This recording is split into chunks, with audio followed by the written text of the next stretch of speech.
What's up, fam?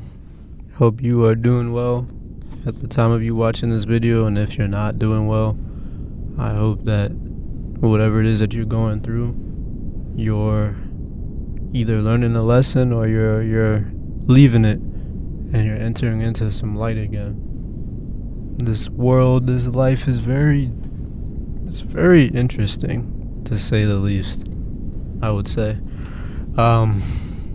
I'm sitting here in the parking lot. That's why I don't have a camera up or nothing. It's just my voice, just straight talking today. No cinematic elements, which is cool. Sometimes my best talks or rants or whatever you call it are best when I'm not pressured by staring at myself through a screen on the camera. But I'm waiting to get my food. I'm just waiting until they're finished. I'm in the parking lot, and I had something on my mind that I wanted to share with you.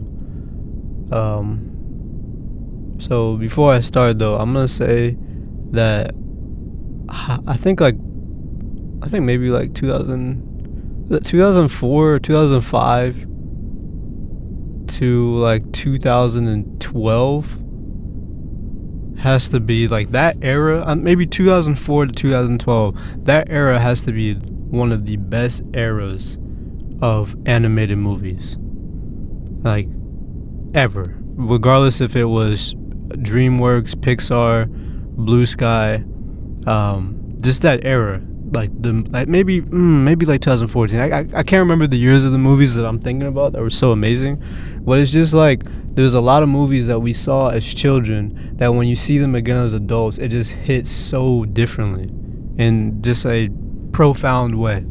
And the movie that I'm talking about today is The Incredibles, and there was a scene in the movie that I want to speak on. But The Incredibles is Pixar. Pixar is goated. Pixar is goated for many reasons, but it's like Pixar had great movies, but then like dang, bro, because DreamWorks had Shrek, and they also had Kung Fu Panda, and that first Kung Fu Panda is literally one of my favorite movies ever, regardless if it's animation or if it's what you call it.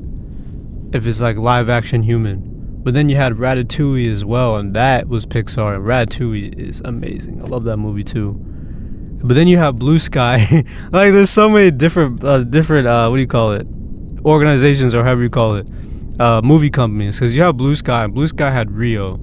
I don't know, the second, I know there was like 3 Rios. I didn't really care for the other ones, but the first Rio, I listened to that soundtrack almost as habitually as I listened to the Dark Knight soundtrack, and Rio was amazing.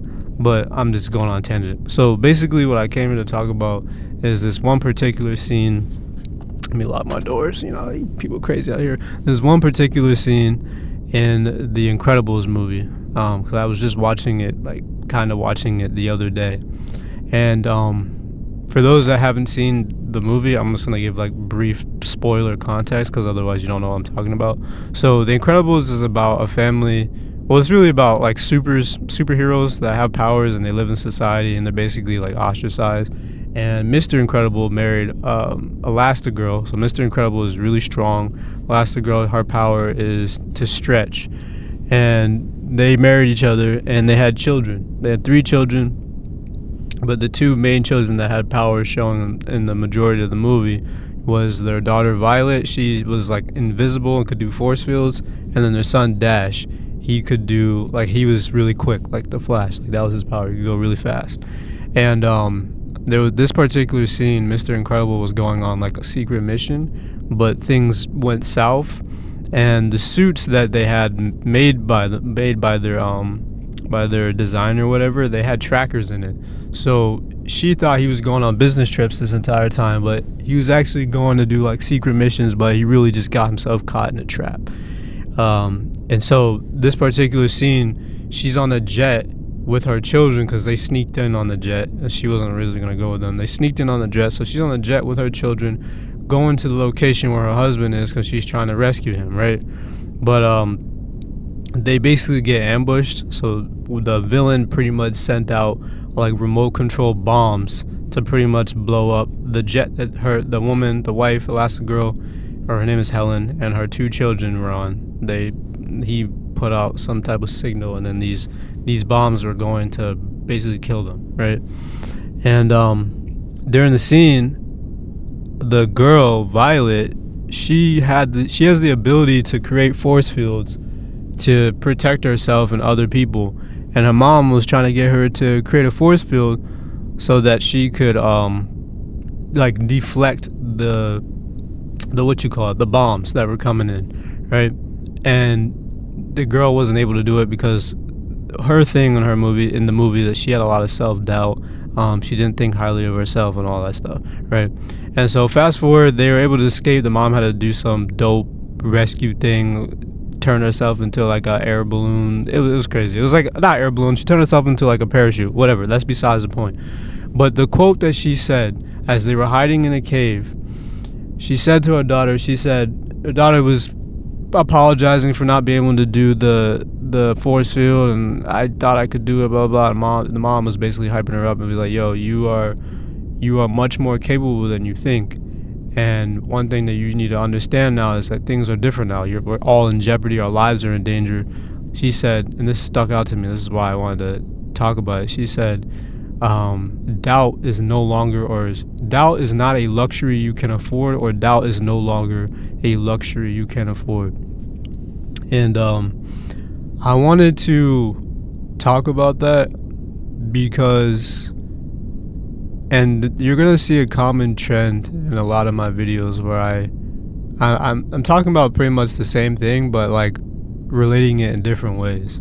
And part of the reason why I created this channel is to encourage people who have gifts, or even if you don't think you have gifts, I think everyone has gifts, but even if you don't think you have gifts, just to encourage people to rise higher than what they're currently at and actually tap into something useful, and not just useful, but something purposeful, that's a better word, that you can use to free yourself in a way from a lot of this matrix. You know what I'm saying? And the matrix is so deep that, like, I was talking to my sister about, like, yo, can you like truly 100% free yourself from the matrix, or can you just kind of play the game in a way and make it work for you, so you're not actually like wasting away the most valuable thing that you have, which is your energy and your time, that's what the matrix is all about: stealing your time and stealing your energy and stealing the vitality you have in your younger years. And that's why I preach, pretty much, not preach, but like I advocate so much in like almost every video for artists to really start going in on their craft. Or if you're not an artist, you're a writer, you do something else, something you enjoy doing, something you're genuinely passionate about, to just go in on that and try to find a way to make a living doing that, as opposed to working a 9-to-5 job. If in fact you are in a position where you don't like the work that you do, you find it energy sucking, draining, waste of your time, and it's making your life miserable. That's not everyone. So for those that's not the case, then this video may not be for you, or maybe it is in a different way. But for those where that is the case, which is most people, you have to find something to create.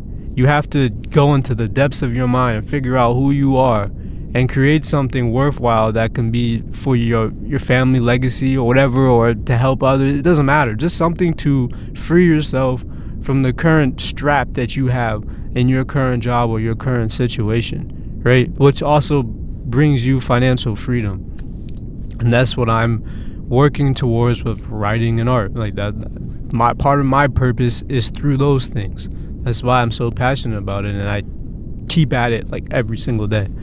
And I wanted to talk about that quote is because, like, the world really is heading further and further down the tubes, if no one's been noticing. And I'm not saying that to be like the person of like the reaper, someone who's like the lamenter, someone who's always talking about negative things, because there's positive in it. But like, things are happening. The world is crumbling and is pushing further and further towards New World Order, Mark of the Beast, higher, higher, more strict surveillance, more a higher, I'm tripping over my words, taking away your rights. All those things are like slowly seeping into our society, and you're also seeing how the dream is collapsing. the matrix is collapsing. This world as you know it is crumbling before your eyes.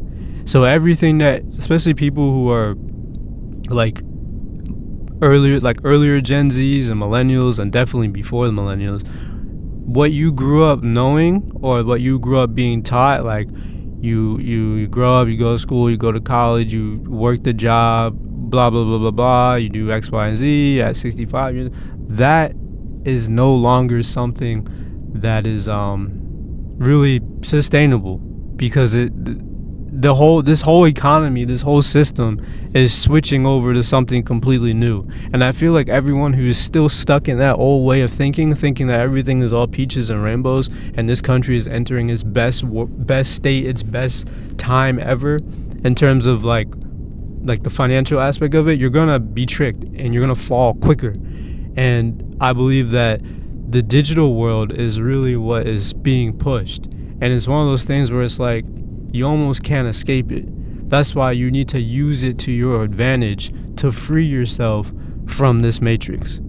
And like I said, even if you can't 100% free yourself from the matrix, you create a system for yourself that works so that you're not slaving away your days and your time and your energy towards jobs and companies of people who really don't care about you.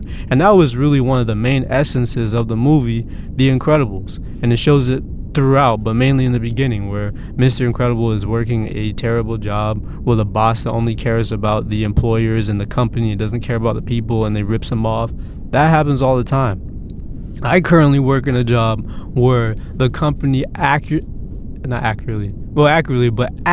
rips off the people, their clients, their patients. I work in a job like that. I see it firsthand. It's terrible. It's despicable. You know what I'm saying? That's why I'm literally pushing so much to free myself from that, so that I can create something that ultimately glorifies the Most High, brings people to Christ, but also brings financial freedom to myself and to my offspring, and so on and so forth throughout my generations, right? So if you're aware that the world is, or you can see with your two eyes that like things aren't really sweet, like things are really coming into place, countries are falling, floods, hurricanes, tornadoes, bankruptcy, everything, pretty much everything you can think of is happening at once, then my message to you is that doubt really isn't a luxury you can't afford anymore. You can't afford to be doubtful in yourself and your abilities and what God has called you to do. And if you have a strong desire to do something, you need to get and act on that now. You can't wait till tomorrow. You can't keep saying one day. You can't keep saying, oh, God got me, he's going to bring me through, and then have no action. Like, that's like something that like a lot of people, especially a lot of religious people do. They be like, yeah, God got me, blah, blah, blah, and then they don't take any action. And to me, that's like, yo, faith without works is dead, right? So you don't really believe that God got you. And everyone's different, but the way I've seen the Most High show up in my life is that he really shows up and shows out when you put in work to actually do something, when you actually make a move that shows that you're operating in faith. It shows that you believe in yourself and you believe in the things that he's put in you. Even if you mess up, even if you fail, even if you don't know what you're doing, it's just the fact that you're making the effort and you're not being doubtful. Like, I know that we all like have moments of doubt and weakness, like I still have that as well, but you gotta get to the point, honestly, where you're not allowing that to rule you, to overcome your ideas, to overcome your decisions, to where you're literally just sitting stagnant. Like bro, like it's really not the time for that anymore. Like, I'm like serious. Like there's no more, I don't know, maybe I should do this, or like you kind of start something but you don't put your all into it, and then you take like months off and you don't do anything, you don't even think about it, you don't even work on it, nothing. Like we can't, you got to get to a point where that's not something that's part of your process, if that makes any sense. Like, now is the time to really go and get on it. And when I listened to that, when I was watching the movie, and she said that one scene, that one line, it just stuck out to me, because afterwards, when she said that, she had to leave to go find her husband. So she had to leave the children by themselves, and she was like, yo, you gotta use your powers, or essentially you're gonna die, right? And you see the progression of Dash, but mainly Violet, how she starts to have more confidence in herself through the things that she had to go through in protecting her brother and her family and using her powers to really rise. You know what I'm saying? And that's what I'm saying about these movies. They're just it's almost like they're child movies, but when you're a child, you're just watching things for the entertainment purposes. You're not trying to find a deeper meaning. But when you come back again as an adult, it almost like hits you. Actually, not almost. It actually did hit me, because you're like, dang, yo, everything that this movie's portraying, I'm going through right now. But they're portraying it from a childlike perspective through like a PG movie, but it has a grown adult, not innuendos because it wasn't like that, but a grown adult perspective, or a grown adult, I don't even know the word, like a grown adult display, if that makes any sense. And there's this plaque in my room that I think I got it from Hobby Lobby, but it's like a little like metal plaque that's like kind of vintage looking, and the words are like etched in. It like looks like it's like etched into like gravel, but it's probably just made out of metal. And it's the verse in Joshua. It's like Joshua 1 verse 9. I'm gonna pull it up. But basically it was after Moses had died. And for those that don't know, Moses led the Israelites out of Egypt from captivity, and he was like the main guy. Like he was the head, like the head honcho, if you want to put it that way. He was the head guy that was right under the Most High, that he was using for miracles and to lead the people. Like at the end of the day, all the people looked up to Moses as, obviously Yah was the leader, but he looked up to Moses as like the spokesperson of God. So he was revered and respected. And Joshua was right under Moses, Joshua and Caleb, but like mainly Joshua. He was like second in command or whatever. But eventually Moses got old and died, you know? And so, and the people were still in captivity, or not captivity, the people were still in the wilderness, and they needed to be led to the promised land. And so when Moses died, Joshua had to fill his shoes. And I'm sure that was very daunting, because it's literally Moses. You know what I'm saying? Like Moses is like one of the people in the Bible that like almost everyone knows. Like, yo, yeah, Moses. Like he's like on another tier of prophet, if that makes any sense, or of leader, or under the Most High. And so I'm sure that Joshua had fears and probably felt inadequate to fill his shoes. But that verse, let me pull it up. He was telling Joshua, like, yo, you are capable of doing this. You were created to do this. You have purpose in doing this. And I've given you all the tools that you need. I put them in you before you were born, so that you can rise and lead these people to the promised land. And so the verse reads, let me see.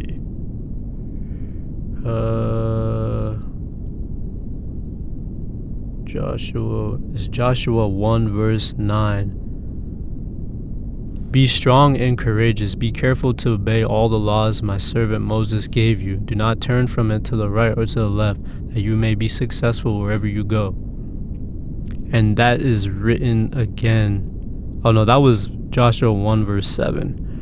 It's the same thing, but 1 verse 9, it says, have I not commanded you? Be strong and courageous. Do not be afraid. Do not be discouraged, for the Lord your God is with you wherever you go.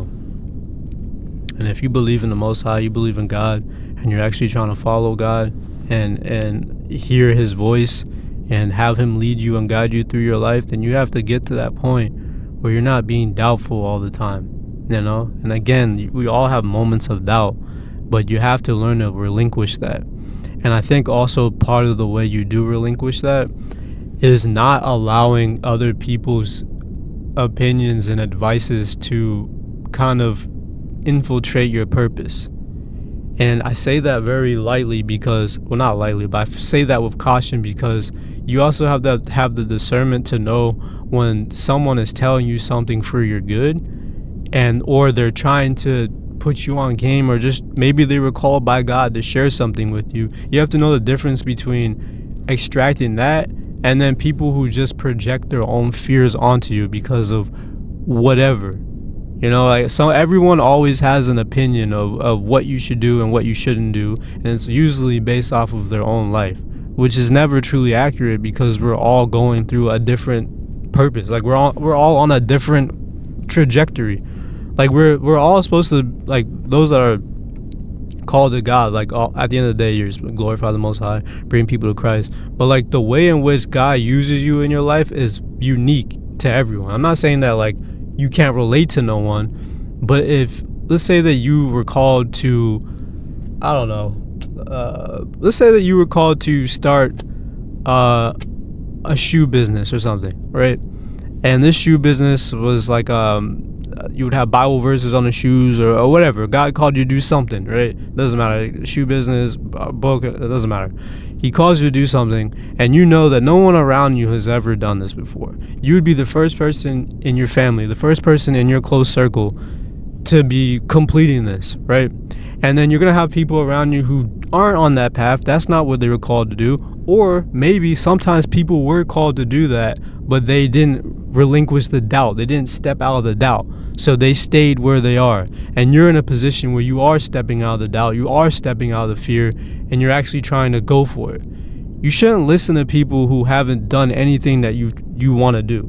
Like, and again, I say that like with caution, like, because there's sometimes God may bring people in your life to tell you something that you need to hear in a way. But for the most part, bro, like most people are really just chatting at the end of the day. They're just projecting. That's it. Whether it's your friends, your parents, mentors. I mean, not mentors, because sometimes if you choose the right mentor, they may have done what you've done. But usually friends and parents and just people around you that just got something to say. Like at the end of the day, you gotta live your life according to what God has called you to do. God may be telling you to go a certain way, and your whole bloodline, all your friends, all your people around you, like, no, don't do that, or try this first. Like, yo, if God put on your spirit to do something, and it's contrary to what everyone else is telling you to do, you gotta get to a point where you silencing what they're saying, because it's fear. A lot of people will spew out fear in what they say, even if they think that it's coming from a place of love or a place of reason, or I'm just trying to help you type joint. You know what I'm saying? Like, you gotta learn how to pick out the good in what they're saying, but then you also gotta learn how to throw away all the basura. You know what I'm saying? All this stuff that doesn't edify you in any way. Because if you keep what's the word? If you keep listening to other people's opinions and thought pieces on what you should do with your own life, which is again curated to how they live their life, then you'll never come out of the doubt. You'll never come out of the fear. You'll always be stuck as a shell of yourself, because you're trying to be something that you're not. You're trying to please everyone else around you and live the life that people are telling you to live, instead of just being like, all right, screw it. I'm scared. I might have doubts, but I can't keep living like this anymore. I have to rise and just figure it out and trust that God got me every step of the way. You have to get to that stage in your life. Like, you have to. And I'm passionate about this because it's just like, I know so many people who they're just stuck. You know what I'm saying? I was stuck for many years as well. And I find like moments where like I'll be like sinking in that. I'm like, nah, I can't. I just can't live life like this anymore. And then it's getting to a point where it's just like, it almost turns you into a madman or a madwoman, because you're just like, I have to make it. I can't keep living my days existing. I see everyone around me doing that, making excuses. Oh, it's just life. It's just how it's supposed to be. You work your job and you come home, you sit, and then in 2 minutes is right back to work. And you do that for 40 years. You have a family, and then 65. Then I can kick my feet. I will not live that way. And I'm advocating that you don't fall into that trap either. Like, you really gotta get on your stuff, bro. You have to do it now. You can't keep making more excuses. You can't keep saying, oh, I don't have the tools, I need to get this first, or maybe I need to change this. Like, you just have to start.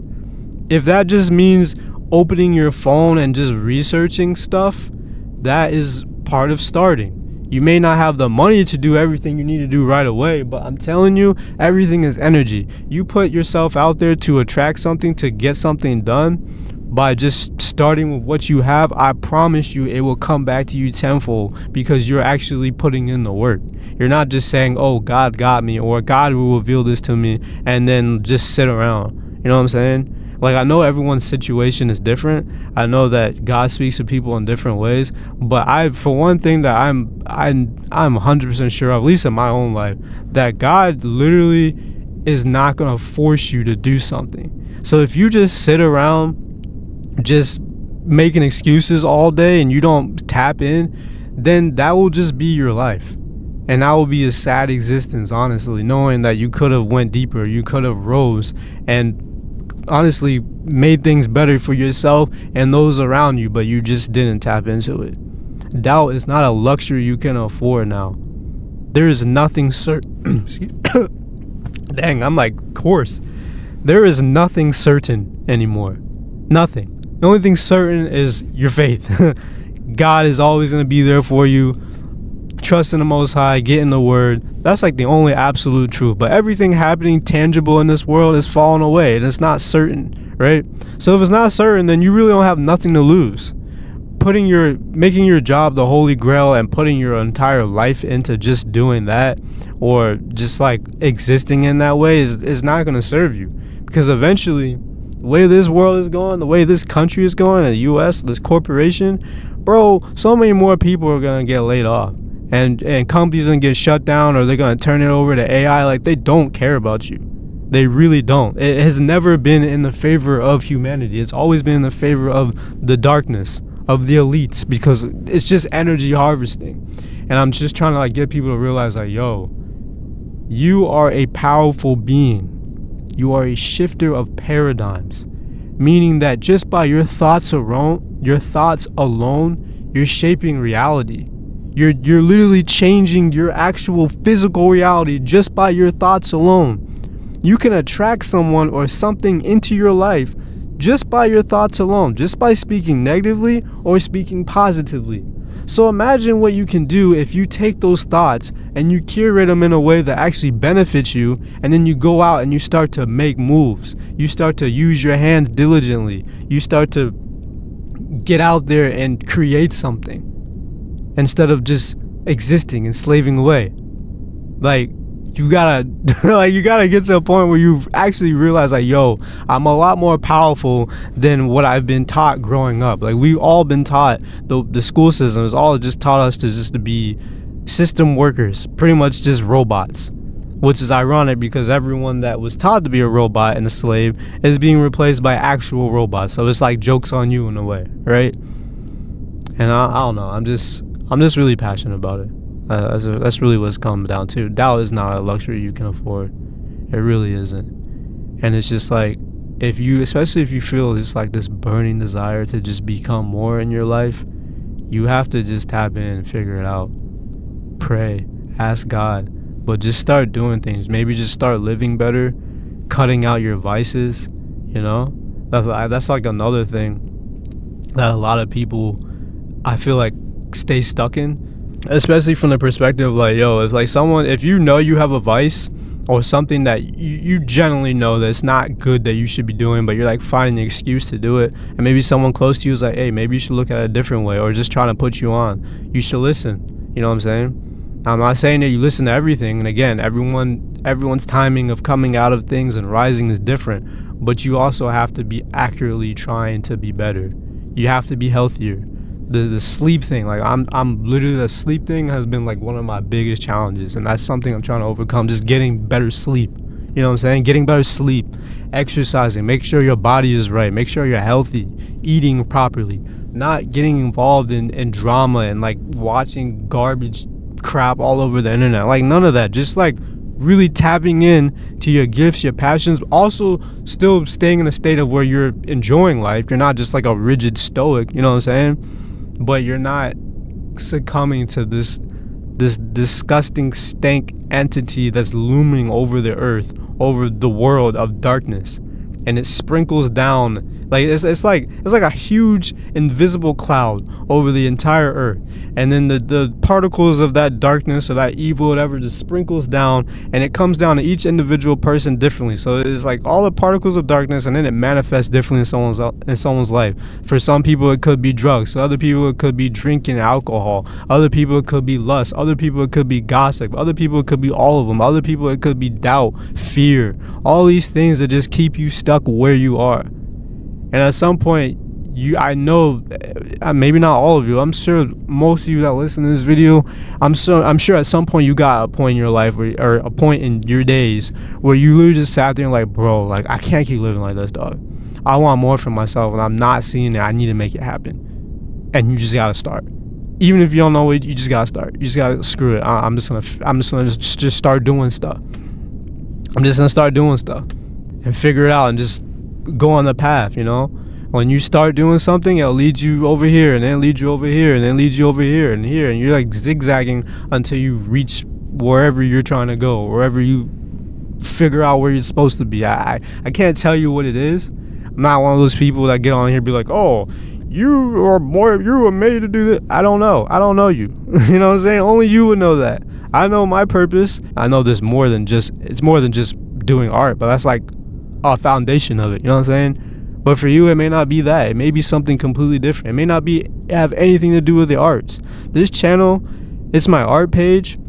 I'm doing art because I love to do art. It's part of my purpose. I like to write. I like to write poetry. But the messages of the videos that I'm talking about isn't just for artists. It's for anyone. You know what I'm saying? And I personally believe that art comes up in many different forms, but that's besides the point. But yeah, doubt is not a freaking luxury that you can afford anymore. It really ain't. Because at the end of the day, the more you doubt, the more you push things off, you're just getting closer and closer to your tomb. Like, the day you're supposed to die is the day you're supposed to die, and you cannot change that. That's already been set in stone before you came to this physical realm. So, and the thing is, you don't know when you're gonna die. So each day you sit around wasting and coming up with excuses not to become a better person and try to do something with your life, then, I mean, it's a sad situation. And I'm not judging nobody or nothing, because I'm doing that too. But I can't anymore. Like, there's like this burning desire in me for one, I hate the job I work. It takes up most of my day. It drains my energy. I'm grateful that I have a job, but I'm not satisfied with where I'm at. And I'm not in a state where I'm like, oh, I'm gonna go here and then work for another job for another company that does the same thing in a different way. No, I want to do my own thing completely. I don't want to be in some company for 40 years doing this, just bouncing from company to company. Your pay goes up by 10,000. Like, no, bro. Like, I'm getting on it now. You feel me? I'm getting on it now. I want to reach financial freedom earlier in my life, not when I'm 50. If you feel what I'm saying? But I know that there are steps to get to that point. And I know that those steps and the purpose and the calling that I have on my life is different than people around me. That's why when people tell me things and give me advice, I'll listen. I'm not going to be like, I don't want to hear it. I'll listen to you. I might extract something, because like God often be talking through people and they don't even know it. But I'm not going to listen to everything. I pull what I need to pull, and then I throw away. I literally chuck into the I chuck into the ocean the things that are just doubt, negativity, fear, all that. Like, you gotta be hype about your life. That's really it. Because no one else is gonna be hype about your life. And that's the thing at the end of the day. Everyone wants you to do what they want you to do, but at the end of the day, it's your life, and no one's gonna go harder for you than yourself. At the end of the day, you could have someone that could be your biggest fan, but they can't force your hands to do anything. Eventually, at some point, you're gonna have to make the moves to just do it yourself. Doubt is not a luxury you can afford. It's just not. It never was, but now it really isn't, because time is just moving. It's just moving. So I'm sure my food is already done by now. I am starving. But yeah, I hope I I know I got hype on this one. I know when I go back and listen to it again, it's gonna be funny. But yeah, I just believe in people a lot. I believe that a lot of people most people I know, they're capable of much more than what they say. You know, and your identity is not in your work. It's in your gifts. It's in the things that you were born with. You know, And I'm not diminishing people who love their job and whatever that may be, but it's just like, if you have a gift to do something and you're able to use that gift through your job, that's great. But I just know that most people are not in that boat. Most people literally work in jobs that are purposeless, that have nothing to do with what they want, and it's just draining them. They're just turning into zombies. It's just destroying everything: their health, their mind, their tenacity to even want to try to do something. I get it. You go to work every day, Monday through Friday, or sometimes every day, and you come home exhausted, physically tired and mentally tired. You know what I'm saying? And you do that day in and day out just to receive pennies. Some people got families. Unfortunately, I don't have a family right now, so it's just myself. But I get it, because I work in a job that is literally like one of the lowest ranking jobs in terms of caring about your mental health. So I understand. I'm literally in it right now, but I also have the fire in me that I have to get out of this rat race and create my own thing so that I can live on my own terms and wake up every day feeling fulfilled and not drained.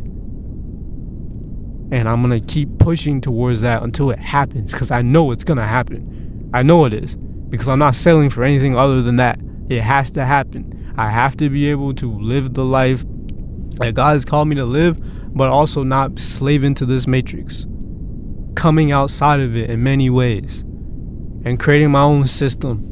So I wake up each day with my own agenda. I'm not answering to people I do not know, that don't care about me, that don't even pay me what I'm worth. Most people don't even get paid what they're worth, but that's a whole nother thing.